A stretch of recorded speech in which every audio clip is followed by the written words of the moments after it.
आगामी कार्यक्रम प्रायोजित किया है जॉयस मायर मिनिस्ट्रीज के मित्रों और सहयोगियों ने।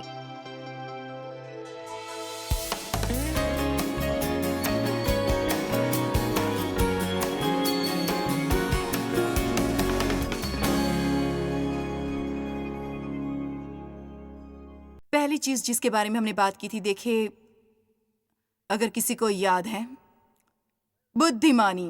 ऑलराइट। दूसरी बात, विश्वास कि आप विरोध कर सकते हैं। तीसरी बात, तैयार रहो समय से पहले। अगली बात, परीक्षा की संभावना से दूर रहें। कैसे? मुझे तो ये भी पता नहीं कि मैं आपको कैसे बताऊं कि ये कितना महत्वपूर्ण है। आप किसके साथ घूमते फिरते हैं?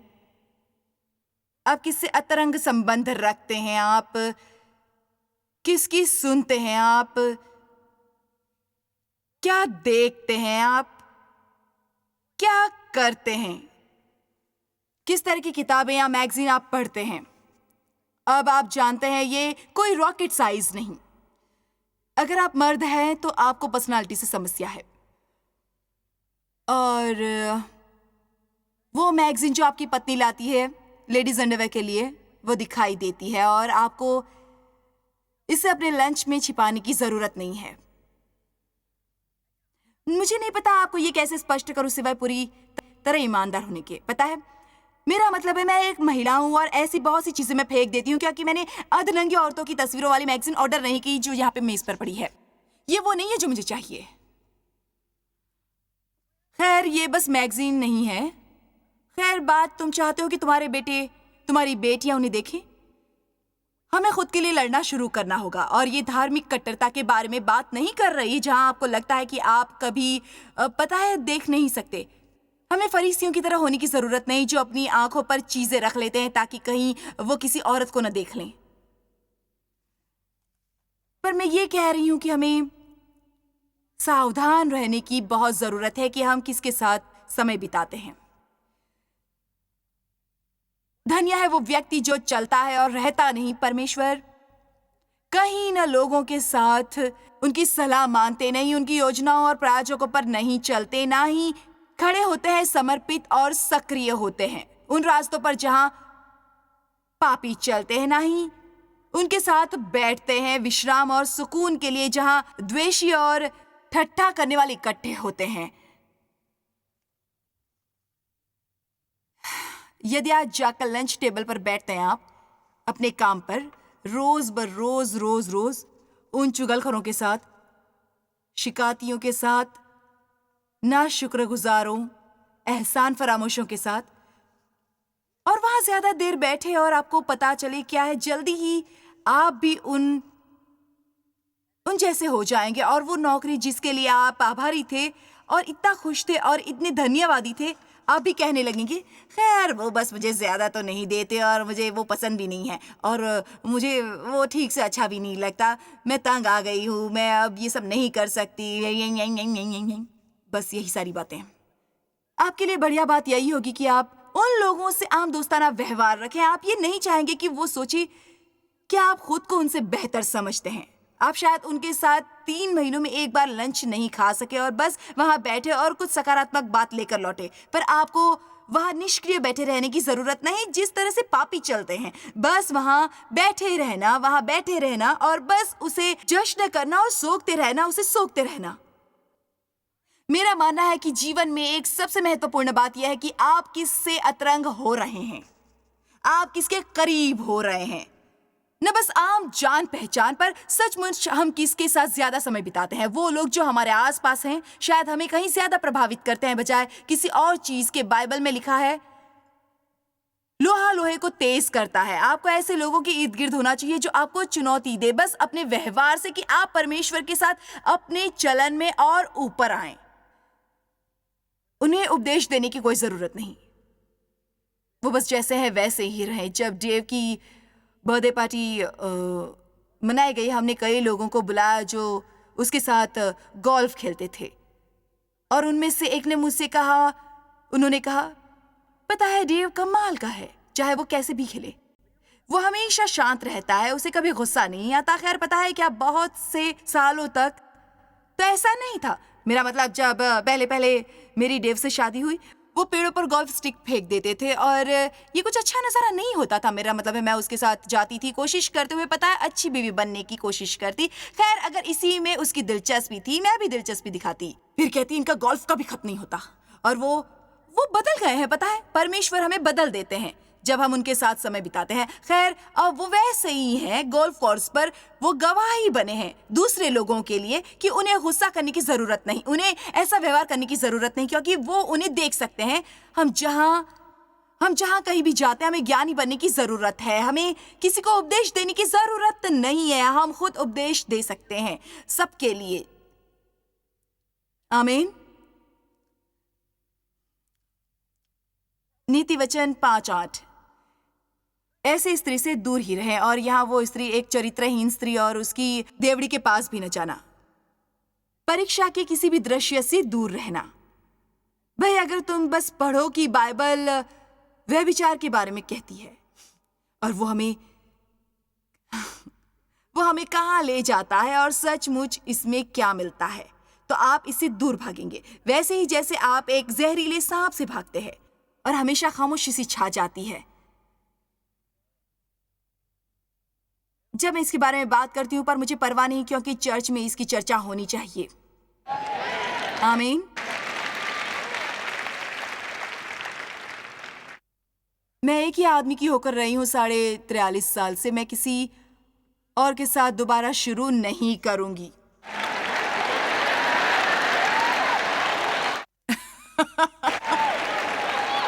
जो आपका है उसे संभाल कर रखे। दूसरी तरफ ज्यादा ध्यान नहीं देना चाहिए। आमीन।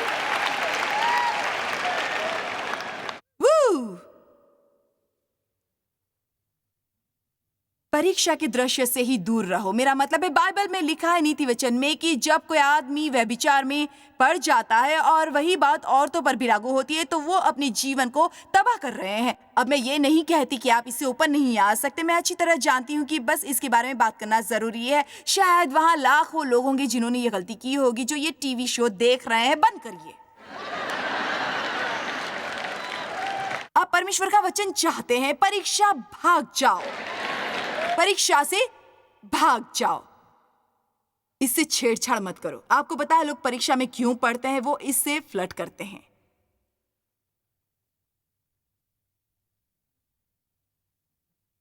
अब मैं इसके बारे में कुछ नहीं करूंगा, मैं बस इसके बारे में सोचूंगा।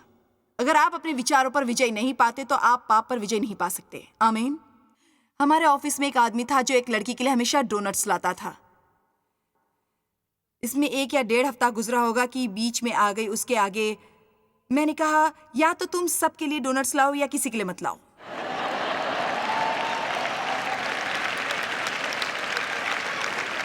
वो मेरे रेडियो प्रोग्राम का इंचार्ज था और मैंने कहा, तुम रेडियो मैन, डोनट्स मैन नहीं हो। ऐसी बातों पर आपको अंकुश लगाना पड़ता है। आप कहते हैं, खैर क्या खराबी थी उसके डोनट्स लाने में? कुछ तो उसमें खराबी थी, क्योंकि मैंने इसे अपनी आत्मा में महसूस किया। वो केवल उसी के लिए क्यों डोनट्स ला रहा है, वो भी हर रोज। और उसने शायद सोचा होगा ये डोनट्स तो है, पर मैंने कहा ये एक बहुत बड़ी समस्या है। जान लीजिए कि आप क्या उठा रहे हैं। अगर आप एक सांप उठा रहे हैं तो उम्मीद ये नहीं कर सकते कि वो आपको डसेगा नहीं, क्योंकि वो डसेगा। कुरिन्थियों 5:9 से 11 तक। मुझे बहुत खुशी है कि सहारे के लिए ये है। मैंने अपनी पत्री में तुम्हें लिखा है, इससे पूर्व पौलुस कहता है व्यभिचारों से संगति न करना। अब यहाँ ये नहीं लिखा है कि आप उस किसी से करीब नहीं हो सकते जो मसीह ही नहीं। यही हमारी समस्या का एक बहुत बड़ा हिस्सा रहा है। अविश्वासी सोचते हैं कि हम बहुत ज्यादा ही भले हैं। मेरा सौभाग्य रहा है कि बहुत से लोगों को परमेश्वर के राज्य तक लाने का, बस उनसे दोस्ताना व्यवहार करके, और कई बार एक लंबे अरसे तक, यहाँ तक कि उन्हें उपहार देकर भी और उनके लिए काम करके, और फिर भी उनके इतने करीब और आदतन उनसे अतरंग संबंध नहीं बनाया करती थी। आमीन। फिर से सुनते हैं। ये नहीं कि तुम बिल्कुल इस जगत के व्यभिचारियों या लोभियों या अंधेर करने वालों या मूर्ति पूजकों की संगति न करो, क्योंकि जगत से निकल जाना ही पड़ता है। पर मेरा ये कहना है कि अब ये पचाना थोड़ा कठिन होता है कि कभी कभी, पर ये बाइबल में लिखा है, यदि कोई भाई कहलाकर व्यभिचारी या लोभी या मूर्ति पूजक या गाली देने वाला या पियक्कड़ या अंधेर करने वाला हो तो उसकी संगति मत करना, वरन ऐसे मनुष्य के साथ खाना भी न खाना। आप में से कुछ सोच रहे हैं, यार काश तुमने ये मुद्दा न उठाया होता, शायद मुझे अकेले लंच पर जाना पड़े। मैं आपको बता दूं कि हमें इससे कहीं ज्यादा करने की जरूरत है। ये सोचकर गुस्सा मत करिए कि काश मुझे ये मुद्दा नहीं उठाना चाहिए था।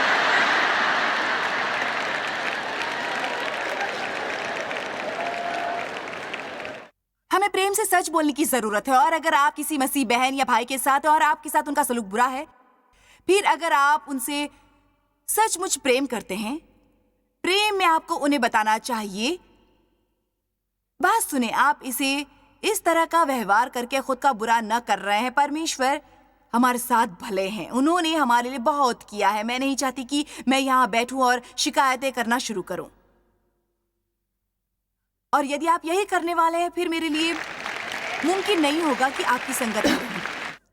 ऐसे कितने लोग हैं जो सांप को रखते हैं क्योंकि वो उसका दिल नहीं दुखाना चाहते, क्योंकि हम सबको समस्याएं होती हैं। जी हाँ, होती हैं, और हमें धीरज रखना चाहिए। बाइबल में लिखा है कि हमें प्रेम समझना है। मैं छोटी सी भूल के बारे में नहीं कह रही, मैं ऐसे व्यक्ति की बात कर रही हूं जिनकी ऐसी आदतें होती हैं। कितने किसी ऐसे को जानते हैं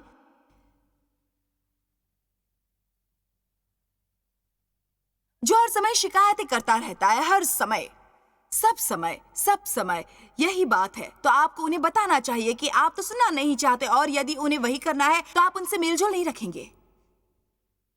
मैं देख सकती हूं कि मैं आपके दिमाग के साथ घुल मिल रही हूं। आपको परमेश्वर से मार्गदर्शन प्राप्त करना चाहिए, पर आपको ढीले रहकर बिना कुछ किए नहीं बैठे रहना है, बिल्कुल भी नहीं। पापियों की संगति में ये सोचे कि ये उन्हें प्रभावित नहीं करेगा। बेशक आप आदर्श हो सकते हैं, पर याद रखिए, यदि वो आपके आदर्श से प्रभावित नहीं होते, फिर एक और फैसला करने का समय है। मैं उनके साथ खाना खाने के नियम के बारे में नहीं जानती। असल में मैं नहीं जानती कि पौलुस उनके जरिए हमें बता रहे हैं कि हमें इसके विषय में चौकन्ना रहना है कि हम उस तरह के लोगों के साथ कितना समय बिताते हैं। पर मैं बस कोई नियम नहीं बना रही, मैं तुम्हें ये नहीं कह रही कि हमें अपनी व्यक्तिगत परिस्थितियों में क्या करना है, पर निष्क्रिय नहीं बैठे रहना है। आपको ऐसे व्यक्ति का सामना करना है और उसे बदलने की कोशिश करनी है। आपको उन्हें वैसे ही नहीं रहने देना है जैसे वे हैं, और ये सोचना कि ये आपको प्रभावित नहीं करेगा। मुझे पता है मैंने आपके सामाजिक जीवन में दखल दिया है, पर बात सिर्फ इतनी ही नहीं है। आगे लिखा है कि बच के रहो पाप की संगति से और पापियों से दूर रहो। कितने ये जानते हैं कि कितना अच्छा लगता है ऐसे व्यक्ति के साथ दिन गुजारना जो सचमुच अच्छा हो और उसमें कुछ गहराई हो। ठीक कहा ना मैंने? मुझे ऐसे व्यक्ति के साथ समय गुजारना पसंद है जिसमें आत्मिक गहराई हो, और मुझे महसूस होता है कि मैं उनके आत्मिक वार्तालाप में दिलचस्पी ले रही हूँ, ये नहीं कि अफवाहबाजों के साथ बैठकर अफवाहें सुन रही हूँ। फिर मेरे ख्याल से पांचवी बात जो हमें सचमुच समझनी है यदि हम प्रलोभन पर विजय पाना चाहते हैं, ये कि हमें अपने आप पर ज्यादा भरोसा नहीं करना है। मेरे ख्याल से ये सचमुच बहुत महत्वपूर्ण है। मैं तो ये कहूंगी कि आज जो मैंने 5 बातें कही हैं वो सब महत्वपूर्ण है, पर ये 2 ऐसी बातें हैं जो बहुत ही ज्यादा महत्वपूर्ण है। खासकर अगर आपको 5 याद रखनी मुश्किल होती है तो ये याद रखिए। इस विषय में चौकन्ना रहें कि आप किसके साथ समय गुजारते हैं और अपने पर बहुत ज्यादा भरोसा ना करें। मेरे ख्याल से लोगों को समस्या आने का एक बड़ा कारण यह है कि वो अपना सहाय लेते हैं, परमेश्वर का नहीं। मेरा मतलब है कि उन परिस्थितियों में भी जब मैंने पहले वचन सुनाना आरंभ किया था और परमेश्वर का वचन सचमुच मेरा सामना कर रहा था, और मुझे पता था कि मेरा व्यवहार गलत है। जैसे मैंने पहले कहा था, मैं हमेशा चर्च जाती थी, फिर घर जाती, मेरे जीवन में कुछ नहीं बदला था। पर जब मैंने गंभीरता से परमेश्वर के वचन का अध्ययन आरंभ किया, मैं सिर्फ उसे पढ़ती ही नहीं थी पर अपने जीवन में उसे लागू भी करती थी। मेरे लिए ये जल्दी ही स्पष्ट हो गया कि मुझे बदलने की जरूरत है, पर मैं वो कुछ बातें नहीं जानती थी जो आज मैं जानती हूँ, आपको बता रही हूँ। मैंने बदलने की कोशिश की, मैंने कोशिश की, योजना बनाई, मेरे कुछ तरीके थे। मैंने देखा हम हमेशा स्वयं करना चाहते हैं ताकि हमें श्रेय मिले अपनी सफलता का। मैंने सचमुच बहुत देर तक कष्ट झेला। असल में बाइबल हमें बार बार सिखाती है कि निर्भर रहने वाले की मदद होती है और घमंडी और अहंकारियों को प्रभु नजरअंदाज करते हैं। मुझे फिर मिला गलतियों 3:3, जहां पौलुस ने लोगों से कहा, क्या तुम ऐसे निर्बुद्धि हो कि आत्मा की रीति पर आरंभ करके अब शरीर की रीति पर अंत करोगे? देखिए, आप अपने आप को भी नहीं बदल सकते। आप जिस सप्ताह जो भी सुनकर ये सोचे, भाई ये सच है कि मैं दोषी हूं, जी हाँ, मैं घर जाऊंगा और इसे बदलूंगा, नहीं, ऐसा मत कीजिए। आप इस तरह गलत तरीका अपना रहे हैं। आपको कहना चाहिए, परमेश्वर मैं इसे लिख के रख देता हूं, मैं घर जाऊंगा और इस पर प्रार्थना करना शुरू कर दूंगा, मैं इस विषय में अध्ययन करना आरंभ करूंगा। प्रभु, मुझे आपकी मदद की जरूरत है, मैं नहीं कर सकता आपके बिना, मैं आपके बिना नहीं कर सकता। बाइबल में व्यवस्था विवरण 8 में मेरे लिए एक बहुत बेशकीमती अध्याय है। मैं आपको बता नहीं सकती कि ये मेरे लिए कितना महत्वपूर्ण है, क्योंकि मैंने ये अनुभव किया है। वो इजरायलियों के साथ निकलते हैं और कहते हैं, मैं उन 40 वर्षों में तुझे सारे जंगल के मार्ग से इसलिए लाया कि वो तुझे नर्म बनाए और तेरी परीक्षा करके ये जान ले कि तू उसकी आज्ञाओं का पालन करेगा या नहीं। जंगल या वो अलग अलग बातें जो हमें नापसंद है, उनसे गुजरना हमारे सफर का एक हिस्सा है। और इन अलग अलग परीक्षाओं और बातों से जो हमें पसंद नहीं, ये बस परमेश्वर की ओर से परखना है। परमेश्वर उन्हें होने देते हैं कुछ देर तक हमें परखने के लिए, क्योंकि हम मसीह हैं। आमीन। आपको सही नतीजे मिलेंगे, पर बाइबल में लिखा है, भला करने से तंग मत आओ, क्योंकि सही समय आने पर आप फसल काटेंगे अगर आप तंग नहीं आएंगे। तो ये दूसरा नियम समय काफी उत्तेजित कर देता है, क्योंकि कोई नहीं जानता कि असल में वो कम है। ये कुछ रहस्यमयी सा लगता है, केवल परमेश्वर जानते हैं। तो वो इस बीच हमसे ये अपेक्षा रखते हैं कि हम विश्वास करें, तब भी जब हमें कुछ दिखता नहीं, महसूस नहीं होता या लगता है ये नहीं होगा, हमारे लिए काम कर रहा है, हम विश्वास करें, क्योंकि परमेश्वर हमारे हृदय में है। हम देखना चाहते हैं कि हमारे जीवन में हालात कैसे बदले, पर हम ये स्वयं नहीं बदल सकते। और इसलिए वो इजरायली हमारी तरह निर्जन प्रदेश में समय गुजारते हैं। हम में से हर कोई उद्धार के बाद आप परमेश्वर की प्रतिज्ञाओं के बारे में सुनते हैं, आप प्रतिज्ञा के प्रदेश की ओर बढ़ते हैं, पर हम सबको निर्जन प्रदेश में समय बिताना पड़ता है, जहां परमेश्वर हमसे निपटते हैं। ये सीधी सी बात है, वो हमसे निपटते हैं और वो हमें अनुमति देते हैं स्वयं को विनम्र बनाने के लिए, भिन्न होने के लिए, विनम्र बनने के लिए। मुझे ये पसंद है जो प्रेरित पौलुस ने कहा था, वो शायद मेरे ख्याल से 2 कुरिन्थियों में उन्होंने कहा, हमारी ऐसी परीक्षाएं हो रही हैं कि हमें विश्वास नहीं हो रहा। आगे वो बताते हैं कि ये परीक्षाएं कितनी कठिन और पीड़ादायी थी। फिर उन्होंने कहा, परंतु परमेश्वर ने ये होने दिया ताकि हम वो अपने ऊपर भरोसा रखने से बचें। मैं आपको कुछ बताना चाहूंगी, ये अच्छा है कि आपके ऊपर कुछ आए जिससे आपको निपटना पड़े। एक बात जो हम समझ नहीं पाते कि हर बात की एक सीमा होती है, हम बस ये समझ नहीं पाते। मेरा यहाँ आना और ये मेरा चला जाना, ये इस मीटिंग का सफल होना, ये असंभव है। खैर जॉयस, तुम्हारे लिए कठिन नहीं होना चाहिए, तुम ये कर सकती हो। 1000 बार तुमने किया है। हाँ, मैंने किया है, ये मैं कर सकती हूँ। मैंने खतरनाक चीजें की हैं, कोई समस्या नहीं है। मैं ये पहले कर चुकी हूँ, मुझे तैयारी करने की जरूरत है, मैं ये कर सकती हूँ, मैंने प्रार्थना की है, करूंगी। हम अपने जीवन में सबसे असुरक्षित तब नहीं होते जब हम कमजोर होते हैं, बल्कि तब जब हम शक्तिशाली होते हैं।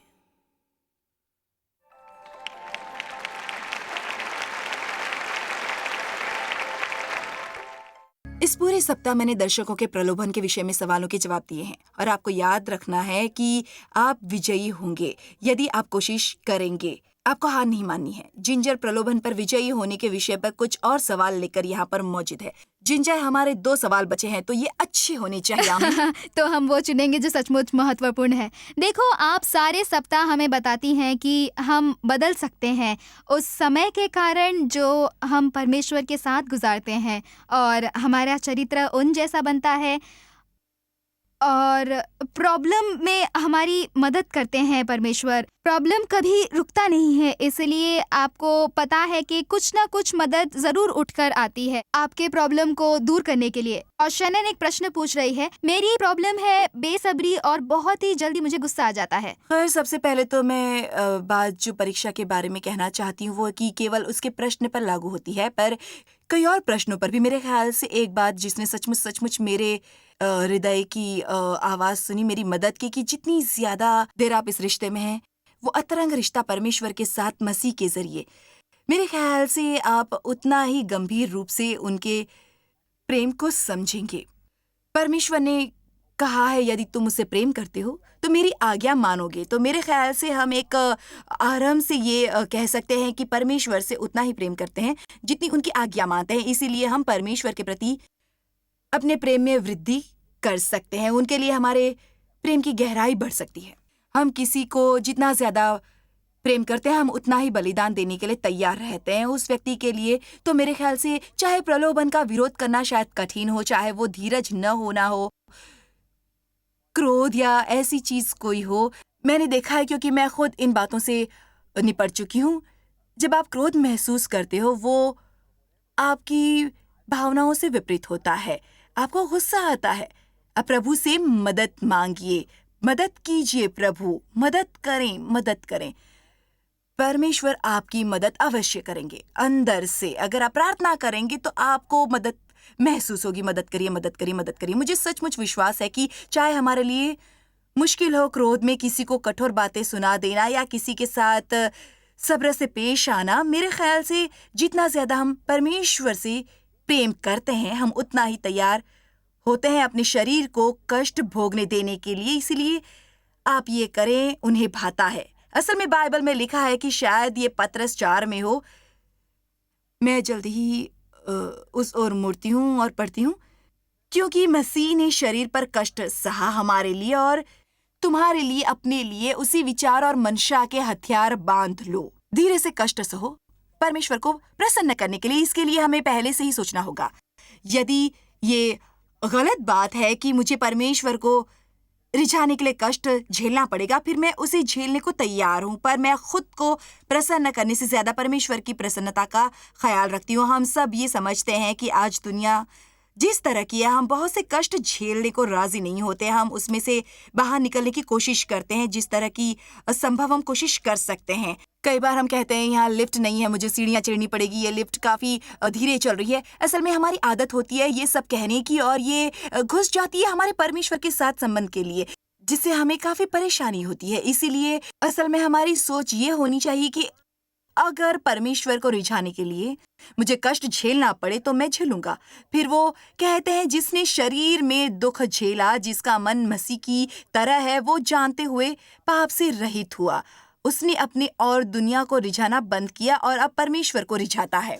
तुम आगे से मनुष्य की भावनाओं के अनुसार नहीं, वरन परमेश्वर की इच्छाओं के अनुसार शरीर में अपना बाकी का जीवन जियो। तो मेरे ख्याल से ये सचमुच मैं मानती हूँ कि मुझे यकीन है कि ये प्रोग्राम देखने वाला हर व्यक्ति परमेश्वर से प्रेम करता है, पर मैं आशा करती हूँ कि अब से 1 साल बाद मैं परमेश्वर की उससे अधिक प्रेम करने की जो मेरी प्रक्रिया है उसमें मैं आगे बढ़ूं। ये समझने की गहराई है कि वो कितने अद्भुत हैं और कितनी बड़ी कोशिश होती है कि हम विशेष अधिकार पाते हैं और परमेश्वर से संबंध बनाते हैं। हाँ, कुछ शब्द ऐसे होते हैं जो हमें अच्छे लगते हैं, जैसे कष्ट झेलना और बलिदान देना।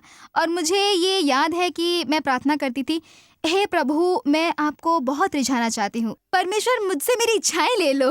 और वो यही नहीं करते, क्योंकि वो उस दौरान हमें कुछ सिखाते हैं जो हमें सचमुच आनंद से भर देती है, प्रसन्न करती है, हमें हमारे काम में होशियार बनाती है। उसके मुकाबले यदि हम अपने प्रॉब्लम के आगे घुटने टेक दे तो हमारे जीवन का कोई मतलब नहीं। मुझे सचमुच अपने दिल में बहुत महसूस हो रहा है कि मुझे इसी वक्त घर बैठे लोगों से बात करनी चाहिए। शायद आप किसी बात से संघर्ष कर रहे हैं और आप लड़ना चाहते हैं। मुझे पूरा विश्वास है कि आप उससे लड़ना बंद करेंगे और अधिक समय गुजारेंगे परमेश्वर की महिमा में, उन्हें प्रेम करने में।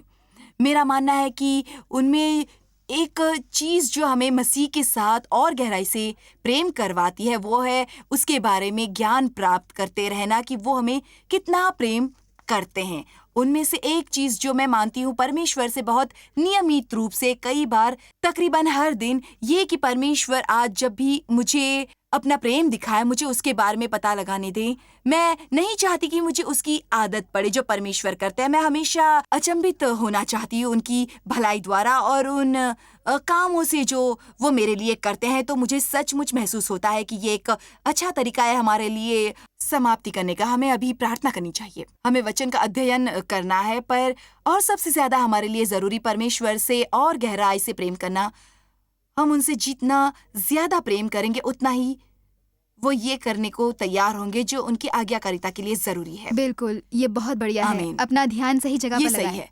तो आज हमारे पास आपके लिए कुछ खास चीजें हैं जिससे आप परमेश्वर के साथ अपना रिश्ता और गहरा बना सकते हैं। और मुझे ये बताते हुए बिल्कुल भी बुरा नहीं लग रहा कि मैं आपको ये बार बार बताती रहती हूँ। देखिए, आप कई चीजों को देखते हैं, कई चीजों से उलझते हैं। आप DVD खरीद सकते हैं, बुक खरीद सकते हैं, आपको जो पसंद हो वो ले सकते हैं।